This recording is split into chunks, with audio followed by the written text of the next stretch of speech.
Hello, book lovers. I'm Rachel Barenbaum. You're listening to Check This Out from New Hampshire Public Radio and the Penn Faulkner Foundation. I write novels, and on this show, I get to do one of my favorite things in the world. I get to talk to other writers about their brand new books. And if you're like me and you get tired of seeing the same old titles on every bestseller list, you're in the right place, because on this show, you will hear from authors who aren't famous yet, but probably will be. Just remember that you heard them here first. Speaking of which, last season, I spoke to Lucas Schaefer about his debut novel, The Slip. After being on the show, the book became a national bestseller and currently is a finalist for the Kirkus Prize. Amazing. Congratulations, Lucas. You can catch that conversation on the NHPR website or wherever you get your podcasts. Today, we are venturing into an entirely new genre for the show and for most of NPR, Romantasy. I've been a big fan for a long, long time, and I am excited to bring Romantasy to you. So what is Romantasy? It's a mashup of romance and fantasy that is selling like crazy. 20% of bestsellers are Romantasy titles. Sales were well north of $600 million in 2024, and they are growing fast, leading growth for the entire publishing industry. But I don't think these books are getting the respect they deserve. Today on the show, we have a Romantasy phenomenon, Jennifer Armentrout, who is publishing her 6th book in the Blood and Ash series. I usually interview only emerging authors, and the reason I invited her onto the show is because while she's sold almost 1 million copies of the books in these series, that's right, almost 1 million, she's done it without a traditional publisher. If you liked Harry Potter and maybe you moved on to The Hunger Games or Divergent or even Twilight when you were a little bit older, you are going to love her books and this series, Blood and Ash. The book we're going to talk about today is number 6, The Primal of Blood and Bone. Jennifer, congratulations on book 6 and this phenomenal series. I'm beyond excited to have you on the show today. Welcome. Rachel, thank you so much for having me. So, Jennifer, we're going to talk a lot more about Romantasy and what that word actually means and what it's like to publish in this industry and this genre later. But I really want to start with the series Blood and Ash and what all of this is about, what this whole book is about. So we're going to go all the way back to book 1. Where do we start? What is this book about? The way I always described it is if Game of Thrones had supernatural beings in it. And so if you kind of know how, bloody and cutthroat Game of Thrones could be, but we have that dealing with actual, more supernatural elements, but also with romance. And it really focuses on one main character who is unraveling the lies of the kingdom that she was raised into believe in. So there's a political aspect of it to that sense. Plus, a lot of adventure into exploring the kingdom. So to dig in even further, to be even more specific, we start with Poppy, who's a character. She's known as the Maiden when we meet her in the very first book, Blood and Ash. And she's literally veiled. People aren't supposed to see her or touch her. She's supposed to be this vessel of purity, and she's going to ascend and save everybody in the realm. Tell us a little bit about Poppy and where you start with Poppy. Yeah, the idea of Poppy, I was heavily influenced by Greek mythology, where some of the priestesses, you were chosen, and it was such an honor for you and your family. But in reality, you're being sent to the temple to be sacrificed. And that kind of where the idea started, where it's like you have this belief in the king and queen and that they are godlike. I had to really figure out the kingdom first because of her role. With her being veiled, no one is really allowed to talk to her. She cannot be touched. Her face cannot be seen because she is the chosen, the maiden. And she is, like you said, like she's supposed to be pure, at the same time submissive. And the king and queen have set her up to where the people see her as a representation of the gods. But in reality, that's not who she is inside. And she's beginning to question what she's being told. Because like with anything, even in real life, if you build anything on a foundation of lies, one question begins to unravel everything. And then very quickly, we see her starting to rebel, that she wants to live. And this is when I started to really like Poppy, because she sneaks out of her room, which is really a jail. She's supposed to be kept in there all alone. Yes, it's a pretty prison. And yet she sneaks out and she's hidden in this cloak. She disguises herself and she goes to a brothel and a bar, of all places. This kid who knows nothing about the world but wants to know everything, is so hungry for it that she goes to a brothel. And that is where we meet Hawk. And that is the beginning of the romance. So tell us about that moment and that very first, time when Poppy is out in the world there on her own. With Poppy, it's like she has a hunger for knowledge. So while she's never personally experienced, she is a reader. She is veiled, always in a gown. But what a lot of the people don't realize is Poppy is trained to fight. Poppy can kick some butt, because that does lead into meeting Hawk. And Hawk is one of the guards, for the kingdom, but also assigned to the city that the book starts in, which is Macedonia. She's attracted, curious. She is sent up to this room and she believes the room is empty, but he's inside the room because he's waiting for somebody else. I always had this scene in my head, like the moment like he kisses her, because he originally thinks that he's meeting one of the maids for a hookup, basically. The moment he kisses her, he knows that this is not her. And then he realizes who it is. To me, it was fun to write and a little bit humorous for me to introduce Hawk that way, because he's another one, just like Poppy, who is hiding a lot of who he is. He's a bit of an anti-hero. He can be pretty vicious in what he does to get what he needs or wants.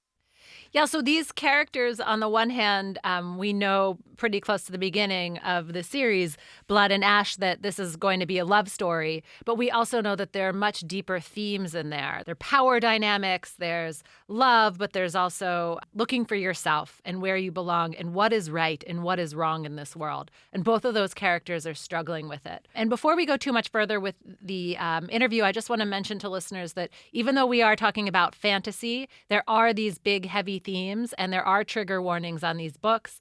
And if you are struggling with any of this, you can text BEGIN, BEGIN, to 88788, the National Domestic Violence Hotline. Jennifer, I followed these characters, Poppy and we'll call him Hawk, for 6 books now. And I just want to mention that one of the amazing parts of the Romantasy genre is that these books are often recorded and acted out with full casts. And there are companies like Graphic Audio that do these books. And they've done several of them for you, Jennifer, and for the Blood and Ash series. And they call it a movie in your ears. I mean, it really, truly is like listening to a movie playing out. Sound effects, different, like you said, voice actors. And it's amazing the work and time they put into making these things. Yeah, and I actually fell in love with this series by listening to the Graphic Audio book version of Blood and Ash and hearing it acted out. It just, because I could close my eyes and the whole world just comes, to life in my head that you have laid out here. Okay, so let's go back to Poppy, and she is haunted by a prophecy throughout these books, and that is always hanging over her head. And she is wondering, this is the bigger question here, am I going to become a good person or a bad person? Is this prophecy even real, or do I have the power to become who I want to be? Do I have any self-agency? Let's talk about this prophecy that hangs over every one of these books. The prophecy is seen as a warning, an omen of what is to come.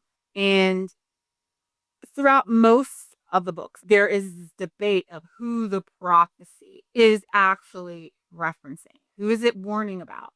And who are the players in it?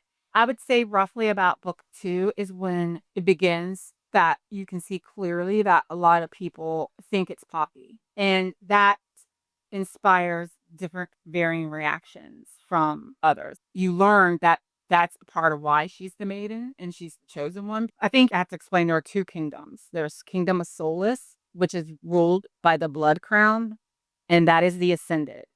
Then there's Atlantia, which, yes, I based on Atlantis, but where there's 2 kingdoms now, it originally was one kingdom, which was Atlantia. And then you start to learn the true history because the Blood Crown has rewritten history and made the lies the truth. And it is so easy to do that. And it doesn't take that amount of time to rewrite a history. So the people of Solus fear the Atlanteans. The Blood Crown othered them basically and was like, they're monsters. They are disfavored by God. But in reality, it was the exact opposite. The Atlanteans were descendants of the gods. But both sides know about this prophecy. Basically, Poppy doesn't know which one wants to possibly exploit it. Or with the Atlanteans, some of them, it makes them fear her because of what she possibly could represent. Because the last sentence of the prophecy is basically arise in the west to destroy the east and everything that lays in between. But the prophecy is purposely vague. And coming up with that prophecy was not easy because it's like you're creating a riddle basically that has to mislead people at the same time still make sense once it's actually revealed what this prophecy was warning people about. And I mean, I feel like a lot of old religious texts kind of are written in that way that it can be perceived in different ways. And typically it can be perceived to fit someone's narrative. For those who have read the series, you finally do learn in Primal what that prophecy was actually warning about.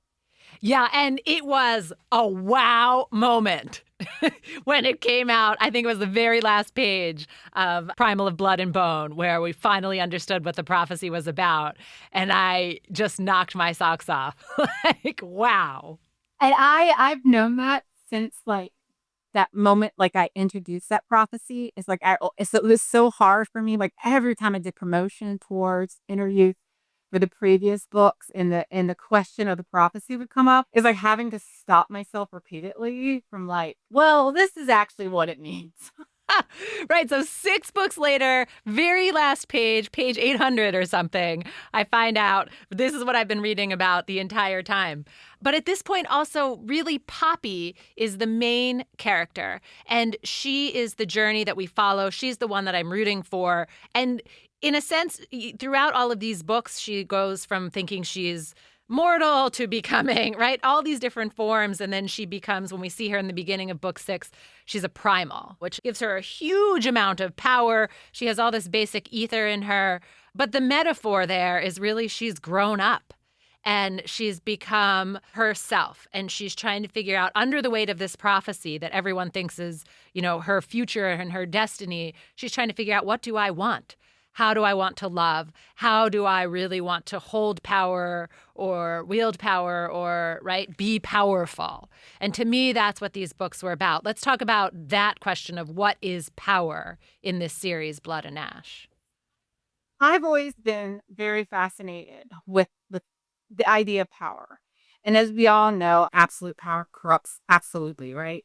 And that idea of what do you do when you are given power? Like basically where every decision you make is not just going to affect yourself and those around you, but it's likely to ripple out over hundreds of thousands to millions of people. And the weight of being in that position. And Poppy has certain abilities. One of them is the ability to heal and to restore life. And that is kind of also a direct metaphor to power, like ruling a kingdom. Because when you have kings, queens, presidents, you have the power to give and take life based on the decisions you make. The weight in which Poppy feels where she wants to restore life, for example. She does not want to leave somebody behind, but the knowledge, because in this world, you restore a life, somebody else pays for that. You know, she doesn't realize at first that there has to be a balance. And the idea of what do you do when you have that type of power and how does that power not corrupt you eventually? Because you're going to be treated like you're special. You're going to be treated like a god because you are one. And how do you keep a hold of who you are, even with that? That does play a very heavy role in the series because Poppy, she's finally able to find herself. And now it's like, again, in a way, it goes back to choice. She didn't choose to be this. She didn't choose, any of this. And so, like, fighting still to keep who she is, even when she feels like she is starting to become less unless there's a part in the War to Queens where she's like, every day I feel less mortal than I did the day before. And that's also mostly a symbol for feeling less like who she wanted to be and who she thought she could become because of now the situation she's put in where she has to make these heavy, drastic choices and decisions that she knows that no matter what, innocent people are now going to be put in her path and they will be harmed and having to, deal with all that. If you're just joining us, I'm Rachel Barenbaum. My guest today is Jennifer Armentrout, and you are listening to Check This Out from New Hampshire Public Radio. We are talking about Jennifer's brand new novel, The Primal of Blood and Bone. This is book 6 in the Blood and Ash series, and we're talking about power and these questions of what is power, how are people powerful, what does it mean? For me, this is what drives the series. Like people who love Star Wars, right? Or any of these mainstream sort of sci-fi epics, I think they are really commentaries on power. And who do we become? Who do we save? What does it mean to be powerful? That is what I think is the real heart of these novels. Yeah, and it's not just external power either, right? It's the power of choice. It is the power of taking control of your life and at the same time. So it has a lot of different layers of what power actually means. Because I think a lot of times when we think of power, we often think of physical strength.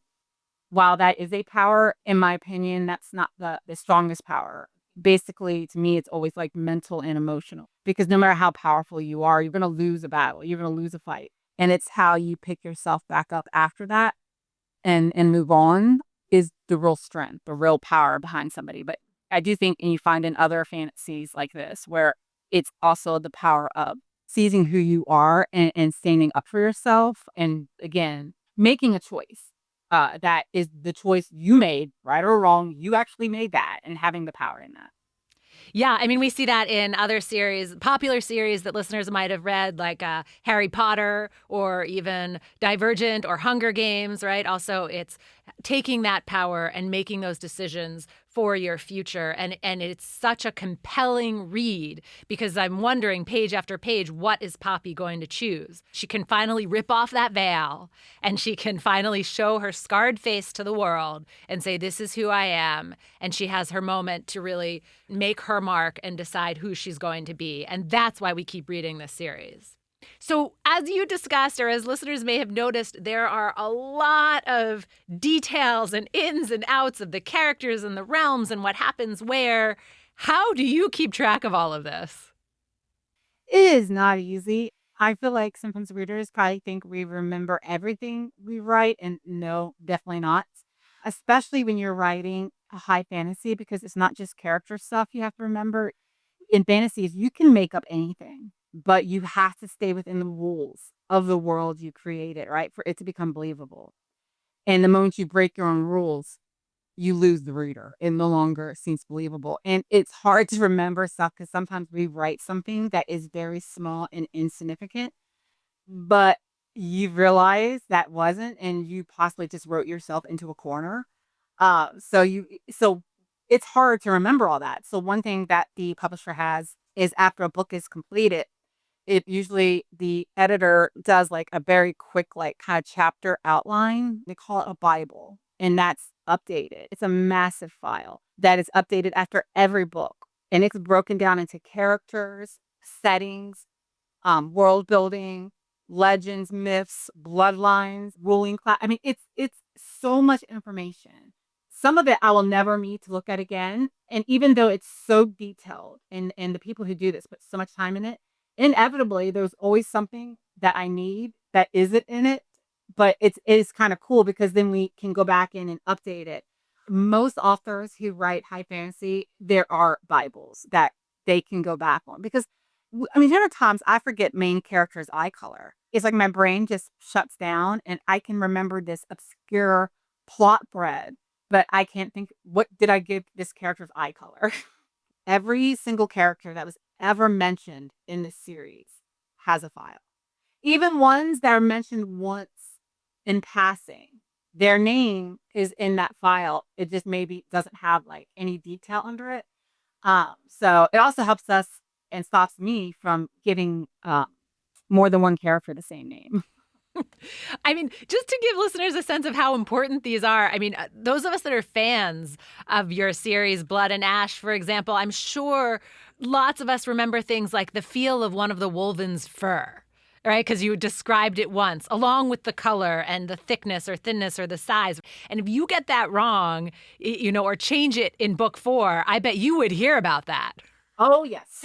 Like when readers can catch that kind of stuff, that does show how involved they are in the book series.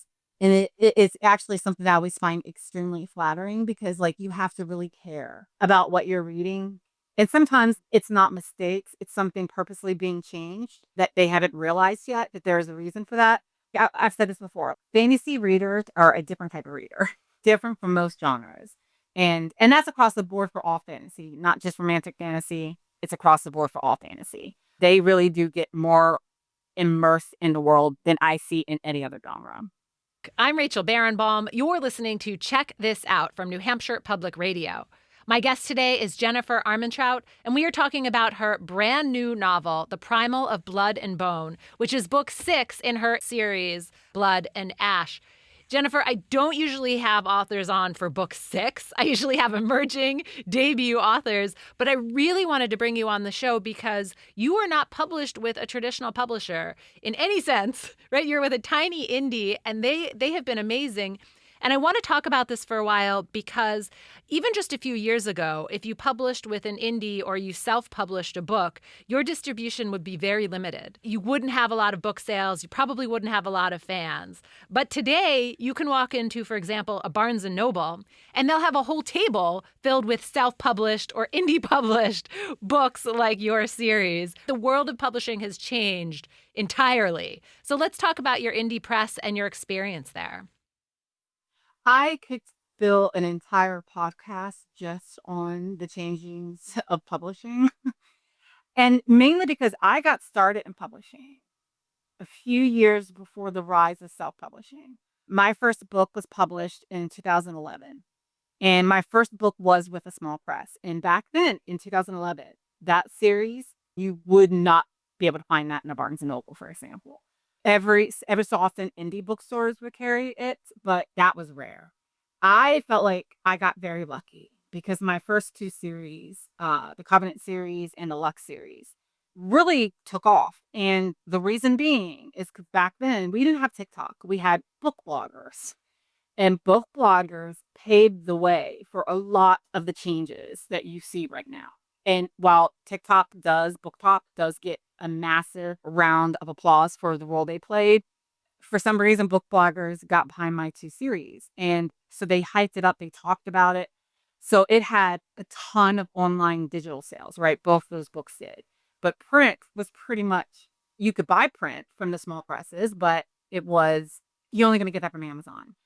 And really, one of the first changes happened was when Waterstones purchased Barnes and Noble, because Barnes and Noble, because they changed their acquisitions policy. Because beforehand, it was a lot of the books they were carrying was made on a national level, or a regional level. So it didn't matter if customers came in and said, "I want this book," or they didn't have the control, like the store managers, and that control was given to them.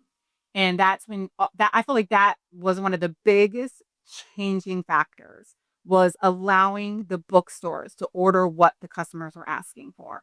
And that wasn't that long ago. It was it was right before 2020, I want to say, maybe. I mean, it's really only been the last few years that they've had the control. And so they have people coming in and asking for these books, or they want to see them. And they're featuring print on demand books. And it's totally changed things. And now the way that people read series like your series, Blood and Ash, in my experience, is many, many, many of us start with a Kindle version, usually on Kindle Unlimited, where we spend something like $10 a month or whatever, and we can read these books unlimited, but because they're very thick. And then then we'll actually go and buy a hardcover.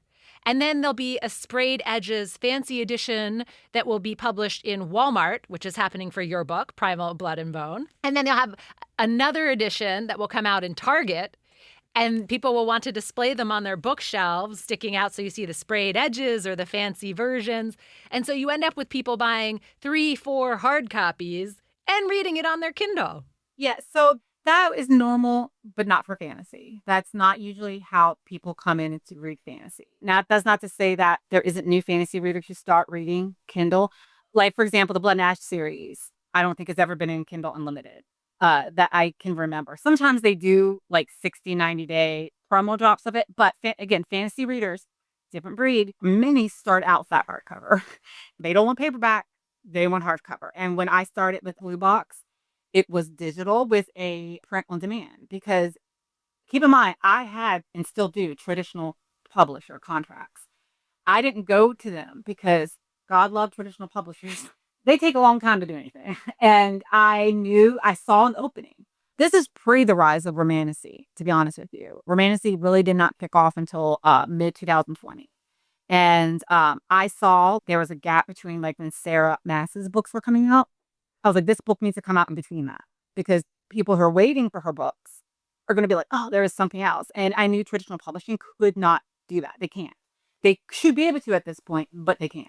Right. It's just to be clear, it's usually a 2-year lag from the time you sell a book to Random House or HarperCollins, Simon Schuster. That's what we're talking about, traditional publishers. It will be 2 years from the time you sell it till it's published. And sometimes longer than that. Yeah. So if you're writing this book in 2019, 2020, it's not even going to see the light of day until 22 or 23.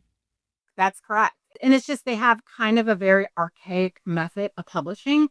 And a lot of that was determined by the bookstores and how often bookstores, retailers could turn over their shelves. But when the bookstores started changing the way they do things, publishers really should have also started adapting. So that's when the book came out. But out the gate, people wanted that hardcover. They were like, we want a hardcover. And my publisher, they were a small press. They did other books in the past. They were able to do that. So we just kind of offered a hardcover for people who wanted it. But as the series grew in popularity, that is when, at that point, Simon and Schuster stepped in to do the distribution on the series because it was hard for a small press to keep up with the demand of the orders that were coming in. I mean, because a lot of people don't know this. This is behind the scenes stuff that's unnecessary. But like up until this book, we offered the digital, the hardcover, and the paperback, which is unheard of because the paperback always comes out usually a year after the hardcover release because if not, you're cannibalizing your sales.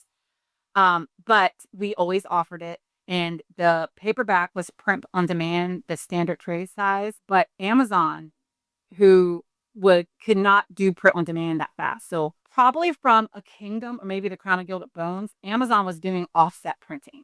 And what offset printing means is what traditional publishers do. They print the book ahead of time. And Amazon does do that off and on if they have a too big of a demand, print on demand to keep up with. So Amazon was doing offset printing for the trade paperback. And then Blue Box, they're the publisher. We use Simon & Schuster to distribute the hardcovers, and now they've also taken over the Blood and Ash paperbacks. So they are going back and re-releasing all of the paperbacks next year, I think, with all the sprayed edges and stuff like that. But yes, so fantasy readers, they want multiple copies. Yeah, in a different edition. Each one looks slightly different, has a different cover. I mean, you want to collect the different languages too. Yeah, I mean, it's unbelievable, the fandom. And so I just want to reiterate that. So you started writing this series in 2019. There are now 10 books in this series because there's a prequel. So we have the main series, Blood and Ash, and then you wrote a prequel series. So you've written 10 books in this universe, in this world, and published them in 6 years, which is unheard of. And yet your readers are gobbling them up. Yeah, and I think that's what also makes it hard for traditional publishers to make the changes is because readers can read faster than the books can be printed. And that is something that is hard to keep up with, even for a small press. And it becomes hard for an author to keep up with because while I was able to write the beginning of books in this series a lot faster than I am now, I used to be able to write one of these books in 3 to 4 months. And now it's almost like 7, 8 months plus for me because as the world got bigger, I had to slow down writing because I could lose half a day going back through things I've said and, making sure, especially when you get into the last books, right? Because I got to tie up all these loose ends. And I always was a fast writer. Like, again, I think my first book was published in 2011, and I have over 70 books published. Oh, most of them are with traditional publishers. And so I have multiple publishers. Like, there were years where I was with Disney Hyperion, Harlequin Team, HarperCollins, Entangled, which is, a small medium, and Blue Box with different books. Because I was writing that fast. So I would be able to have different contracts with different publishers. But yeah, I can't do that anymore. Like there's no way. But like that's what authors did back in the day. If you could write faster than your publisher could publish, you had to go through multiple publishers. If you're just joining us, I'm Rachel Barenbaum. My guest today is Jennifer Armentrout, and you're listening to Check This Out from New Hampshire Public Radio. We are talking about the brand new novel, Primal, of Blood and Bone. So we are talking about publishing and how the publishing industry has changed tremendously. This is book 6 in a series that you are publishing with a very small indie press, Blue Box Press. How did you find them? They used to do these series of novellas that were 1001 Dark Nights, where they basically specialized in authors who had pre-existing series, and those authors would write a short story. So kind of playing into the whole idea of the 1001 Dark Nights. So I had done a couple of novellas for them from another series. So that's how I met them. When I was writing From Blood and Ash, I knew one thing. Either this book was going to do really well or it was going to do really bad. And there would be no in between. I also knew, like I said, like I needed this book to come out during a certain time for it to fill that gap. And so that I just knew there would be no point taking it to one of my traditional publishers, where I finished that book in December 2019. And when I called Liz, who's one of the owners of Blue Box, I told her what the book was about. And she was like, okay, well, send me a couple hundred pages or whatever. And then she loved it. And I said, look, I want it published in March of 2020. Can you do that? And because if not, I would just self-publish it because I had self-published some titles before that. And she was like, no, Liz was like, I think we can do it. Unbeknownst to us at that time, we did not know what was going to occur in March of 2020. And I do think a part of that book initially gaining such popularity is because so many people were at home. And that was also the rise of BookTok. That is exactly how I found you and your series. I'm a BookTok fan because there's some people I follow who will say, all right, if you've read, if you've read Sarah J. Maas and you've read all of her books and you loved them, have you tried Jennifer Armentrout? Have you met Hawk yet? Have you met Poppy? And they will talk you into it to the point where I say, great, I'm going to go check them out. And then you can even see fan art on BookTok where you have thousands of fans who have drawn, animated, like built out whole book trailers for you of how they imagine your universe to be. Yeah, and it's always cool to see that. You can see Rachel behind me. You can see some fan art on the shelves behind me. I am blown away by fan art. I cannot draw a stick figure to save my life. And so these people, that is a talent I am so envious of. And again, it's another like humbling, awing experience when people, create art out of your art, right? But that also is what I think also helps with the hype of things because there are different types of people who some people don't need like a visual representation to like get interested in something, and some people do.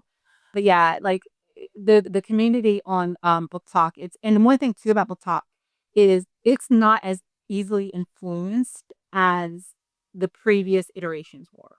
Publishers were able to it is not buying reviews. It's buying support, right? Like, oh, we can get you to do sponsored posts and stuff on the other like iterations of it. TikTok is harder to do that with books. One is the FCC regulations are completely different on TikTok. So you would have to acknowledge that this is sponsored, which people don't want to hear sponsored posts about books. Immediately, what do you think when you hear a sponsored post? Yeah, no, it's a hard no. I want to hear my favorite book talkers talking about, this amazing story in this world and this author and pick up this series.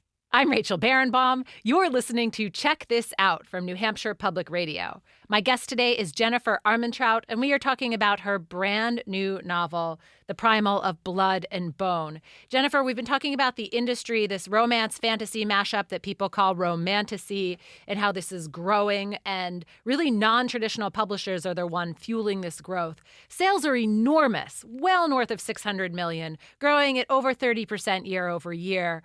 What do you think is happening in this category of books? Are we just at the beginning of the growth? Are we towards the end? Like, where are we? What's happening in this? I don't think there is an end for this, because it's these genres have always been here. Romantic fantasy was often just labeled paranormal romance. Really previous to like 2019, fantasy just was not seen as having a romantic element to it or it being a romance. And as we know, we can think of some of the popular fantasies that we know of, especially women did not fare well in that medium. If they fell in love, that love would be used against them. If they had any sort of power, they were the mad queen. It was never anything that I would want to read because I'm like, well, I know this ain't going to end well for anybody I can relate with. And that was the standard. That didn't mean these books didn't exist. But again, it was that combination of all of these things starting to happen and the whole industry realizing that not just women read romantic fantasy, guys read it too. But most of the readers are women, and we want to read something where we're not a victim from start to finish in this world. And I fear, unfortunately, in a lot of the books previous is that you were either a victim of everybody else or a victim of yourself. I think that's a big reason why romantic fantasy exploded is because you're seeing women powerful and in positions of power, but the stories also don't make the male counterpart weak. They have equal power. And that is something that not just women are looking to read because a lot of readers are guys. Like a lot of my readers are guys. And sometimes they start reading it because a significant others like read this. And others just and they like to read fantasy because these romantic fantasy books, yes, they're at the core of what they are of romance. But they have fights, action, mystery, political intrigue. They have everything a normal standard fantasy has, except it has a happy ending eventually. That's the only difference. Eventually. Right. So, specifically in this series, Blood and Ash, we are following Poppy, who it looks like first when we meet her, she's this veiled symbol of purity. And we see her grow into this powerful woman, one of the most powerful beings, a primal in the entire universe that you have created. That, can anybody kill her? Can she be defeated is one of the big questions. And what you're saying is exactly right. What's powerful to me in that book is that we have a powerful woman and she is married to a powerful man. Cass is equally powerful. They're trying to figure out how to navigate their relationship and save the realms, save the world, right? I think it's easier than deciding what to have for dinner. Yeah. Just, figure out how to save all the people that they serve. And we have to get these clothes tailored because we have to wear something today. So there's some very mundane, banal details in these books, but also they're very real in these questions. And we're seeing these characters. How many more books are going to be in the series? I'm working on the final Poppy and Cass book right now. There are secondary characters that I can see myself exploring more of. But that would probably be quite some time from now because whenever I do spinoffs or do something like that, I usually have to have some real distance from the main series so that I can get inspired again because I don't want to rehash what I just did. Especially again, like when you're dealing in fantasy. Fantasy has just like any genre, has a certain amount of tropes, and they're not that many. Every fantasy has it. Every thriller has them. Every mystery has them. And you have to make each one different somehow. And sometimes it takes a little bit of time when you're working within the same world. But yeah, I think there's one more after that I plan to have a different character lead the story. I want to go back to this comment that you made saying that the traditional publishers can't pay. You think they can't keep up with what these successful authors are actually earning by self-publishing or being with small presses. Can you break that down? Like, what are we talking about? So basically, they may be able to pay it in advance, but you're not going to get that money anytime soon. That's the thing. So the reason why publishing also takes so long is because they have quarterly budgets, right? So everything they spend, they have to foresee more than 1 to 2 years in advance for example, if they have books that are slated to come out in fall of 2025 and that book doesn't make it, that's a huge problem because they've set aside budgets for this. They've set aside payout for advances for this. Typically, how an advance works, you would get a percentage of it upfront, a percentage of it when you turn the book in, and then a percentage of it on publication. The higher the advance, the more that advance is broken down. So you get a smaller percentage upon signing the contract, another percentage of turning the book in, another when the book comes out, and then another 6 months, 3 months, whatever. And this is as opposed to an indie, or if you're self-publishing, like you were saying, you might not get an advance, but you get a higher percentage of each sale, and you get it every month, 2 months, 3 months, whatever your contract is, so that you can actually be a full-time writer if you're successfully publishing these, as opposed to if you're with the traditional publisher, you're seeing money so rarely. You probably have another day job. Yeah, because self-pub books, they pay out month. Small presses typically pay out quarterly. So some of the traditional publishers are starting to adjust. So given that the industry is booming, that it is fueling growth for all of publishing, that so much money is being earned by these authors and into this genre of romance and fantasy, Romantasy, why is it that so many people still look down on Romantasy? One of your books, Sarah Maas, right? We don't see any of these books winning Nobel Prizes, Pulitzer, never on the literary stages. And yet these are the books that are fueling sales and on the bestseller lists. Why? Romance has never had respect. This is what I ask people. What do you think the top selling genre in all of publishing is? What do you think the most profitable genre in all publishing? It's not thrillers. It's not suspense. It's not literary fiction. It has been romance for decades. Romance has kept publishers open. Romance is why the perfect little super smart literary fiction are able to be published is romance. It's never had respect. Even the publishers who pay their bills with it often do not respect their romance authors. I think we could easily say why. It's societal. Anything that's mainly written by women, geared towards women, is seen as foolish, silly, trivial. That's how it's been. Before that, it's young adult is the second typically highest selling genre.